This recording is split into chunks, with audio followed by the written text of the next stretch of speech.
অমলকান্তি অমলকান্তি আমার বন্ধু। স্কুলে আমরা একসঙ্গে পড়তাম। রোজ দেরি করে ক্লাসে আসতো, পড়া পারতো না। শব্দরূপ জিজ্ঞেস করলে এমন অবাক হয়ে জানালার দিকে তাকিয়ে থাকতো যে দেখে ভারী কষ্ট হতো আমাদের। আমরা কেউ মাস্টার হতে চেয়েছিলাম, কেউ ডাক্তার, কেউ উকিল। অমলকান্তি সে সব কিছু হতে চায়নি। সে সে রোদ্দুর হতে চেয়েছিল। ক্ষান্ত বসন, কাকডাকা বিকেলের সেই লাজুক রোদ্দুর, জামার জামরুলের পাতায় যা নাকি অল্প একটু হাসির মতন লেগে থাকে। আমরা কেউ মাস্টার হয়েছি, কেউ ডাক্তার, কেউ উকিল।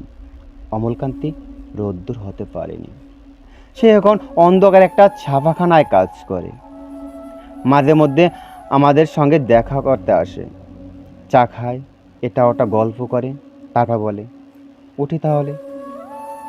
আমি ওকে দরজা পর্যন্ত এগিয়ে দিয়ে আসি।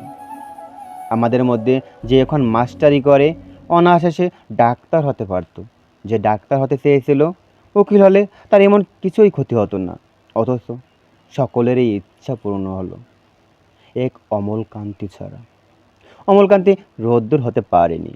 সেই অমলকান্তি রোদ্দুরের কথা ভাবতে ভাবতে ভাবতে ভাবতে যে একদিন রোদ্দুর হতে চেয়েছিল।